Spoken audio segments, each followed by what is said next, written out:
Hello दोस्तों, कैसे हो सभी। होप सो आप सभी बहुत अच्छे होंगे। दोस्तों, आज की वीडियो बहुत इंपॉर्टेंट होने वाली है। अगर आप एक बिगनर हैं और ब्लॉगिंग सीख रहे हैं या सीखना चाहते हैं, तो आपको मैं बता दूं कि आप कोई भी वेबसाइट बनाना चाहते हैं तो उसके लिए 5 जो की पॉइंट है वो आपके लिए बहुत इंपॉर्टेंट हो जाते हैं। अगर आप ये वीडियो देख लोगे तो आपको मैं डेफिनेटली गारंटी दे रहा हूँ कि आपके वेबसाइट के रिलेटेड बहुत सारी जो कंफ्यूजन है या डाउट है वो क्लियर होने वाले हैं। आज मैं आपको टॉप 5 ऐसे पॉइंट्स बताने वाला हूँ जिनकी हेल्प से आप बहुत अच्छी वेबसाइट बना सकते हैं। तो इस वीडियो को शुरू से लेकर एंड तक जरूर देखना। तो वीडियो शुरू करते हैं। तो दोस्तों, सबसे पहले मैं आपको कुछ बातें क्लियर करवाने वाला हूँ। जैसे आप कोई भी वेबसाइट बनाना स्टार्ट करते हैं तो आपको डोमेन और होस्टिंग परचेज करना पड़ता है। वो डिपेंड करता है कि आप कितनी बड़ी वेबसाइट बना रहे हैं। मैं उसके बारे में आपको यहाँ पे कोई भी कंसेप्ट नहीं बताने वाला हूँ, क्योंकि मैंने बहुत सारी इसके रिलेटेड वीडियो बनाई हुई है। आज मैं आपको टॉप 5 की पॉइंट बताने वाला हूँ जो कि आपके लिए बहुत इंपॉर्टेंट रहते हैं किसी भी तरह की आप वेबसाइट बनाना चाहते हैं। तो फर्स्ट में निश आ गया, सेकंड में थीम, थर्ड पे प्लगइन, फोर्थ में सर्च इंजन ऑप्टिमाइजेशन और फिफ्थ में यूजर फ्रेंडली वेबसाइट। ये 5 की पॉइंट आपके लिए बहुत इंपॉर्टेंट हो जाते हैं। जैसे आपको मैं एग्जांपल दूं, जैसे कि आप कोई भी घर बनाना चाहते हैं एग्जांपल के लिए, तो सबसे पहले तो आप जगह देखते हैं कि कितनी बड़ी जगह है और उसमें आप कितना बड़ा घर बना सकते हैं। तो स्टार्टिंग का जो बेस रहता है वो जगह के ऊपर डिपेंड करता है। तो वैसे ही आप कोई भी वेबसाइट बनाना चाहते हैं तो डिपेंड करता है कि आप कितनी बड़ी उसमें होस्टिंग ले रहे हैं, कितनी बड़ी आप वेबसाइट बना रहे हैं। तो उसी भी हाथ पे आपको होस्टिंग परचेज करनी पड़ती है। वो स्टार्टिंग का कंसेप्ट रहता है, बट उसके आगे जो क्राइटेरिया रहता है उसी के बारे में बताने वाला हूँ। कि जैसे आप कोई डोमेन या होस्टिंग परचेज करते हैं तो सबसे पहले तो आपको निश चूज करना पड़ता है। निश का मेनली ये वर्क रहता है कि जैसे कोई भी आप वेबसाइट बना रहे हैं या आप गूगल पे कुछ भी सर्च करते हैं, जैसे कि आप बेस्ट फोन सर्च करते हैं, तो वहां पे आपको अलग अलग तरह की इन्फॉर्मेशन देखने को मिल जाती है। एग्जाम्पल के लिए अभी मैं आपको बताने वाला हूँ। जैसे कि निश का जो कंसेप्ट है वो एकदम आपको क्लियर हो जाए तभी मैं आपको ये क्राइटेरिया बता रहा हूँ। जैसे आप बेस्ट फोन सर्च करेंगे 2022 के, तो आपको यहाँ पे डिफरेंट डिफरेंट तरह के रिजल्ट देखने को मिल जाते हैं। फर्स्ट में आपको best phone 2022, the top smartphones to buy right now, यहाँ पे फर्स्ट वेबसाइट आपको देखने को मिल जाती है। सेकंड आपको यहाँ पे देखने को मिल, इस तरह से यहाँ पे आपको डिफरेंट डिफरेंट वेबसाइट देखने को मिल जाती है। तो यहाँ पे इनका मेनली ये वर्क है कि इन्होंने इस कैटेगरी के ऊपर वेबसाइट बनाई हुई है। जैसे कि एक और कैटेगरी आपको यहाँ पे मैं बताऊँ, क्रिकेट के रिलेटेड अगर यहाँ पे कोई इन्फॉर्मेशन चाहिए हो, यहाँ पे आपको क्रिकेट के रिलेटेड बहुत सारी अलग अलग तरह की वेबसाइट देखने को मिल जाएंगी। तो ये भी एक कैटेगरी है।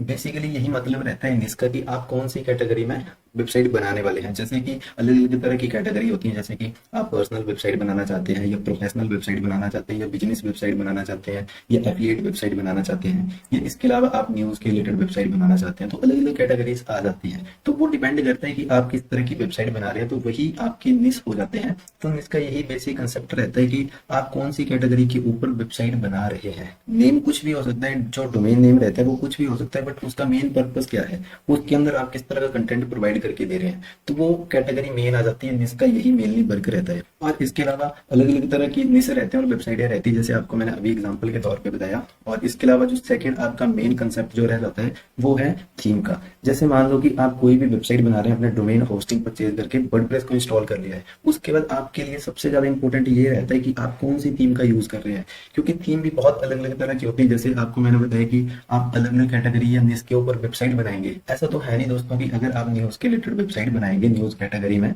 तो आप उसी थीम का यूज करेंगे जो कि एक बिजनेस के लिए यूज की जाएगी। ऐसा कभी नहीं होता है दोस्तों कि एक ही थीम से आप अलग अलग तरह की वेबसाइट बना सकते हैं। जैसे कि न्यूज की जो थीम है उससे आप एक बिजनेस की वेबसाइट बना सकते हैं, क्योंकि हर थीम का अलग अलग वर्ग रहता है। तो आपको सबसे ज्यादा इंपॉर्टेंट यही रह सकता है कि आपके लिए थीम कौन सी बेस्ट रहेगी, आपकी निश या आपकी कैटेगरी के बिहाफ पे। उसी से डिसाइड रहता है कि आपकी जो वेबसाइट है उसकी परफॉर्मेंस कैसी रहेगी और यूजर फ्रेंडली वो है या नहीं है। क्योंकि बहुत सारी ऐसी थीम रहती हैं जो कि मोबाइल रिस्पॉन्सिव या यूजर फ्रेंडली नहीं होती है। तो आपके लिए ये बहुत इंपॉर्टेंट रह जाता है कि आप कौन सी थीम का यूज करने वाले। और इसके अलावा थीम फ्री में भी बहुत सारी अवेलेबल रहती है और पेड में भी बहुत सारी थीम मिल जाती है। और अब मैं आपको थर्ड पॉइंट के बारे में बताने वाला हूं, जो कि है प्लगइन्स का। आज की डेट में प्लगइन्स बहुत ही इंपॉर्टेंट है किसी भी वर्डप्रेस वेबसाइट को डिजाइन करने के लिए। आजकल प्लगइन्स का बहुत ज्यादा यूज है, क्योंकि आज की डेट में वर्डप्रेस में बहुत सारे फीचर फंक्शनलिटी आ गई है कि आप किस तरह से अपनी वेबसाइट को डिजाइन करना चाहते हैं। और एक ही पर्पज के लिए अलग अलग तरह के आपको प्लगइन्स देखने को मिल जाएंगे। प्लगइन्स को आपको मैं एक सिंपल एग्जांपल के तौर पे बताऊं, जैसे आप कोई भी कार या बाइक परचेज करते हैं तो वो बहुत अच्छी होती है। जैसे आप कोई वेबसाइट बना रहे हैं तो स्टार्टिंग में उसमें सारे फीचर फंक्शनलिटी होते हैं, बट फिर भी आप उसको मॉडिफाई करते हैं अपनी बाइक को या कार को, तो वही मेन पर्पस है यहाँ पे वेबसाइट को। अगर आप ज़्यादा मॉडिफाई करना चाहते हैं, उसमें और फीचर फंक्शनैलिटी ऐड करना चाहते हैं, तो उसी के लिए हमें जो प्लगइन है उनका यूज करना पड़ता है। और हर प्लगइन का अलग अलग वर्क रहता है, जैसे कि कोई प्लगइन हेडर के लिए रहेगा, कोई फुटर के लिए रहेगा, या कोई वेबसाइट को डिजाइन करने के लिए रहेगा। तो अलग अलग पर्पस के लिए अलग अलग प्लगइन्स मिल जाते हैं, जिनकी हेल्प से हम बहुत अच्छी वेबसाइट बना सकते हैं। और थीम को भी हम फ्री और पेड में यूज कर सकते हैं, और प्लगइन भी हमें फ्री और पेड मिल जाते हैं। बहुत सारे अलग अलग तरह के प्लगइन्स रहते हैं जिनसे हम अपनी वेबसाइट को डिजाइन कर सकते हैं, बहुत अच्छे तरीके से कैटराइज कर सकते हैं। और डिपेंड ये भी करता है कि आप कौन कौन से प्लगइन्स का यूज कर रहे हैं, क्योंकि आज की डेट में बहुत सारे ऐसे प्लगइन्स हैं जिनका आप यूज करते हैं और बाद में आपकी जो वेबसाइट की परफॉर्मेंस है वो खराब हो जाती है। तो आपको पता होना चाहिए कि आपकी वेबसाइट के लिए कौन कौन से प्लगइन बहुत इंपॉर्टेंट है, जिनसे आप एक अट्रैक्टिव वेबसाइट बना सकते हैं, चाहे आप किसी भी कैटेगरी के लिए वेबसाइट बना रहे हैं। जैसे कि आप कोई भी वेबसाइट बना रहे हैं तो बेसिक तो आपका डोमेन और होस्टिंग है, बट उसके अलावा आ जाता है कि थीम आप कैसे यूज कर रहे हैं, उसके बाद आ जाता है आप कौन कौन से प्लगइन्स का यूज कर रहे हैं। और ये बहुत इंपॉर्टेंट रह जाता है आपकी वेबसाइट की परफॉर्मेंस के लिए और आपकी वेबसाइट की लोडिंग स्पीड के लिए। और अब मैं आपको फोर्थ पॉइंट के बारे में बात करूं, ये है एसईओ का। सर्च इंजन ऑप्टिमाइजेशन कहा जाता है। सर्च इंजन ऑप्टिमाइजेशन आपकी वेबसाइट के लिए बहुत इंपॉर्टेंट रह जाता है। जैसे कि आपको एग्जांपल के तौर पे बताऊं, जैसे आप स्कूल में जाते हो तो वहां पे आपका एल्गोरिदम बना होता है, जैसे कि स्कूल की प्राइवेसी पॉलिसी और टर्म एंड कंडीशन रहती है कि लंच टाइम पे ही आप लंच कर सकते हैं, मॉर्निंग को आपको इतने बजे आना होगा, वहां पे क्राइटेरिया रहता है स्कूल टाइम का।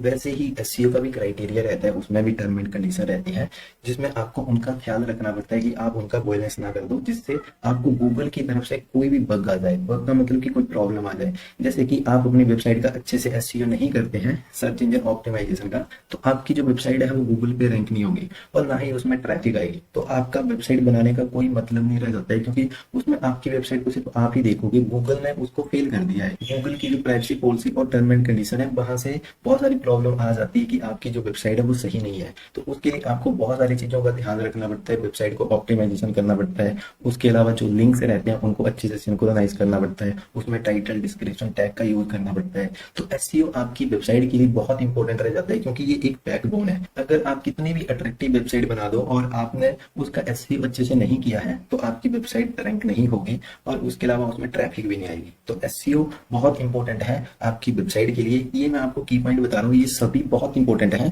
इनका एक मेनली वर्क रहता है, इनको जैसे ना, जैसे हर चीज का एक मेनली वर्क रहता है, तो उसको वहां से स्किप नहीं कर सकते हैं। जैसे एसईओ, तो एसईओ को हम अच्छा कर देंगे और थीम को अच्छा नहीं करेंगे तो ऐसा नहीं है कि काम चल पड़ेगा। इनका मेनली एक कोर वैल्यू है जहां पे इनका वर्क फ्रेम रहता है। तो आपको इनकी कोर वैल्यू को समझना है कि एसईओ बहुत इंपॉर्टेंट है, थीम भी बहुत इंपॉर्टेंट है, प्लगइन्स भी बहुत इंपॉर्टेंट है, और इसके अलावा जो आपका मिस है वो भी बहुत इंपॉर्टेंट है। तो हर क्राइटेरिया आपके लिए बहुत इंपॉर्टेंट रहता है। ऐसा नहीं है कि आप किसी भी पॉइंट को स्किप कर सकते हैं, क्योंकि आपकी वेबसाइट बिल्कुल ही खराब हो जाएगी, कहीं ना कहीं उसमें प्रॉब्लम आ जाएगी। तो आपको ये मैं बातें इसलिए क्लियर करवा रहा हूँ कि आप एक बिगिनर हैं, स्टार्टिंग में वेबसाइट बनाना चाहते हैं, तो आपको पता हो कि आप कौन से निच के ऊपर वेबसाइट बनाना चाहते हैं, उसके लिए कौन सी थीम का यूज करेंगे, कौन कौन से प्लगइन आपके लिए बेनिफिशियल रहेंगे, और इसके अलावा सर्च इंजन ऑप्टिमाइजेशन जो जिसको एसईओ कहा जाता है, उसका आप कैसे करोगे, आपके लिए कौन कौन से कीवर्ड अच्छे हैं, कैसे आप कंटेंट लिखोगे, पोस्टें डालोगे, कौन कौन सी इमेजेस का यूज करोगे, और इसके अलावा कौन कौन से प्लगइन का यूज करोगे वेबसाइट को डिजाइन करने के लिए, जिससे एसईओ के लिए फर्क पड़ता है। क्योंकि गूगल एक टीचर है हमारा, जैसे स्कूल में हम जाते हैं तो हमारे वहां पे टीचर रहते हैं, तो गूगल भी एक टीचर है, और उसकी जो प्राइवेसी पॉलिसी है अगर हम उनसे छेड़छाड़ करेंगे तो वो वहां पे हमें कुछ ना कुछ पनिशमेंट देगा, जिससे हमारी जो वेबसाइट है वो रैंकिंग में नहीं आएगी। इन बातों का आप बहुत अच्छे से ध्यान रखना, क्योंकि ये बातें बहुत ही कोर वैल्यू की है, आपको बहुत ही इंपॉर्टेंट रहने वाली है फ्यूचर के लिए। और अब मैं आपको लास्ट पॉइंट के बारे में बताने वाला हूँ, वो है यूजर फ्रेंडली वेबसाइट। अब ये पॉइंट तो बहुत ही इंपॉर्टेंट है, आपको मैंने 4 पॉइंट बताए, ये भी बहुत इंपॉर्टेंट है, और ये 5th है, ये उससे भी ज्यादा इंपॉर्टेंट है, क्योंकि यूजर फ्रेंडली वेबसाइट का इंटरफेस होना बहुत इंपॉर्टेंट रह जाता है। जैसे कि आप कोई वेबसाइट बनाते हैं, डेस्कटॉप में वो बहुत अच्छी चल रही है और मोबाइल पे वो रिस्पॉन्सिव नहीं है, ये इसके अलावा टैबलेट में बहुत अच्छी चल रही है बट लैपटॉप में या डेस्कटॉप में अच्छी नहीं चल रही है। यहाँ पे आपको वेबसाइट का रिस्पॉन्सिबल होना बहुत इंपॉर्टेंट हो जाता है। अगर आपकी वेबसाइट रिस्पॉन्सिबल नहीं है, या मोबाइल रिस्पॉन्सिव या डेस्कटॉप या इस तरह की वहां पे कोई प्रॉब्लम आ रही है, तो आपकी वेबसाइट की जो स्पीड है ना वो खराब हो जाती है। जैसे मान लो कि आपने कुछ ऐसी थीम थीम का यूज किया हुआ जिससे आपकी जो वेबसाइट है वो मोबाइल पे अच्छी नहीं खुल रही है।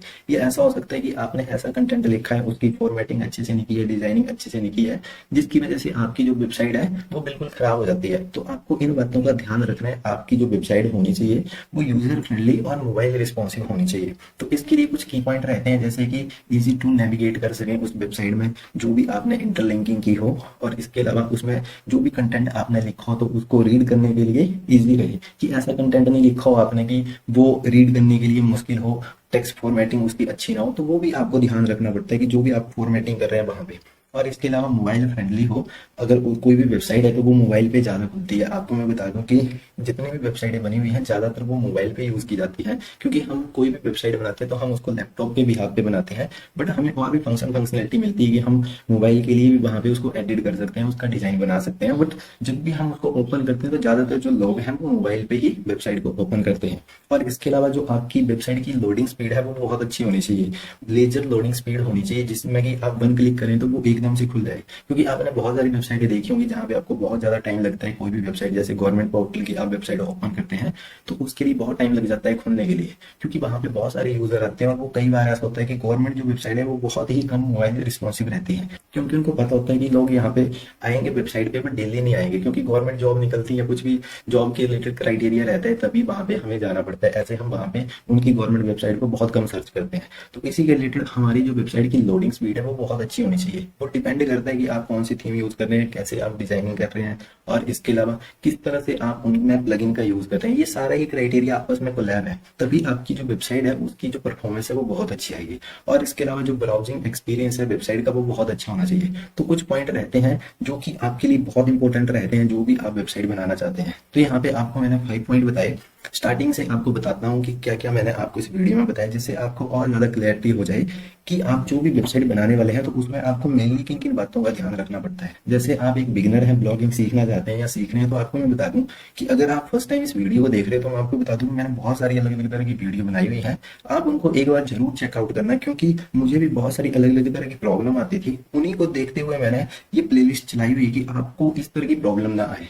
और इसके अलावा अगर आपको कोई और प्रॉब्लम आती है तो आप मुझे वीडियो के नीचे कमेंट कर सकते हैं। तो फर्स्ट आपको यहाँ पे मैंने निश के बारे में बताया कि निश मेनली कैटेगरी रहती है जिसमें आपको चूज करना पड़ता है कि आप कौन से कंसेप्ट या कौन सी कैटेगरी के ऊपर अपनी वेबसाइट बनाना चाहते हैं। क्योंकि वेबसाइट में आप कंटेंट डालोगे तो अलग अलग तरह की वेबसाइटें रहती है, मैंने आपको वो क्लियर करवा दिया। और सेकंड में मैंने बताया थीम के रिलेटेड कि थीम आपकी वेबसाइट के लिए बहुत इंपॉर्टेंट रहती है, जिससे आपकी जो वेबसाइट है वो कैसी दिखेगी, किस तरह का उसका डिजाइन होगा। तो वेबसाइट ऑटोमेटिक ही वो डिजाइन होके आ जाएगी जब आपकी थीम अच्छी होगी। और इसके अलावा कुछ पेजेस रहते हैं जो कि आपको खुद डिजाइन करने पड़ते हैं। जैसे आप होम पेज डिजाइन करना चाहते हैं, अलग अलग तरह के पेज होते हैं, वो मैं आपको आगे बताऊंगा, वो पता लग जाएगा आपको। बट आपके लिए मेन थीम का सही होना बहुत इंपॉर्टेंट हो जाता है। चाहे आप फ्री थीम का यूज करें या पेड थीम का यूज करें, वो आपके ऊपर डिपेंड करता है आप किस तरह की वेबसाइट बनाना चाहते हैं। थर्ड में आ गया प्लगइन। प्लगइन्स बहुत इंपॉर्टेंट रहते हैं आपकी वेबसाइट के लिए, क्योंकि प्लगइन से हम वेबसाइट को और ज्यादा अट्रैक्टिव बना सकते हैं, उसमें हम और ज्यादा चीजें ऐड कर सकते हैं वेबसाइट में। तो प्लगइन का बेसिकली यही काम रहता है। और फोर्थ में आ गया सर्च इंजन ऑप्टिमाइजेशन, जिसको एसईओ भी कहा जाता है। एसईओ का मेनली वर्क ये रहता है कि जैसे आपको मैं पूछूं कि सबसे बड़ा सर्च इंजन कौन है, तो वो है गूगल। तो गूगल एक ऐसा सर्च इंजन है, वहां पे उनकी प्राइवेसी पॉलिसी रहती है कि आपको वेबसाइट इस तरह से बनानी है, आपको कंटेंट वायलेंस नहीं करना है, कॉपी किसी का कंटेंट नहीं करना है। तो अलग अलग तरह का क्राइटेरिया रहता है। तो आपको उन सभी बातों का ध्यान रखना पड़ता है कि अपनी वेबसाइट को इस तरह से डिजाइन करना पड़ता है कि गूगल की नजर में आपकी वेबसाइट अच्छी रहे। और इसके बाद वो आगे और लोगों को दिखाएगा, क्योंकि आपकी वेबसाइट गूगल को अच्छी लगी तो समझ लो आपकी आपकी वेबसाइट धीरे धीरे रैंक होना स्टार्ट हो जाएगी। और इसके बाद फिफ्थ में जो लास्ट है वो है यूजर फ्रेंडली वेबसाइट, जिसको यूजर फ्रेंडली भी बोल सकते हैं या रिस्पॉन्सिव वेबसाइट भी बोल सकते हैं। तो रिस्पॉन्सिव वेबसाइट का होना या यूजर फ्रेंडली वेबसाइट का होना बहुत इंपॉर्टेंट हो जाता है। जैसे आपने कोई वेबसाइट बनाई तो मोबाइल पे भी अच्छी खुलनी चाहिए, डेस्कटॉप पे भी, लैपटॉप पे भी और टैबलेट पे भी, तभी आपकी वेबसाइट एक रिस्पॉन्सिव हो सकती है। तो ये थे दोस्तों की पॉइंट 5 जो कि बहुत इंपॉर्टेंट रहते हैं किसी भी तरह की आप वेबसाइट बनाना चाहते हैं। यहाँ पे आपको मैं फिर से रिपीट कर रहा हूँ कि आप किसी भी तरह की वेबसाइट बनाना चाहते हैं तो ये 5 की पॉइंट आपके लिए बहुत इंपॉर्टेंट हो जाते हैं। और इसके अलावा दोस्तों आपको मैं एक और इंपॉर्टेंट बात बता दूं, अगर आप फर्स्ट टाइम इस चैनल में आए हैं, फर्स्ट टाइम आप इस वीडियो को देख रहे हैं, तो आपको मैं बता दूं कि आप यहाँ पे प्लेलिस्ट में जा सकते हैं और यहाँ पे आपको वर्डप्रेस की प्लेलिस्ट देखने को मिल जाएगी। जब आप व्यू फुल डिटेल पे क्लिक करेंगे तो यहाँ पे आपको ब्लॉगिंग के रिलेटेड बहुत सारी मैंने अलग अलग तरह की वीडियो बनाई हुई है, तो आप इनको एक बार जरूर चेकआउट करना अगर आप भी ब्लॉगिंग सीखना चाहते हैं। और इसके अलावा दोस्तों अगर आप फर्स्ट टाइम इस चैनल में आए हैं तो इस चैनल को जरूर सब्सक्राइब कर लें। और इसके अलावा दोस्तों आपको ये वीडियो इन्फॉर्मेटिव लगी हो तो इस वीडियो को जरूर लाइक एंड शेयर करें। Thank you.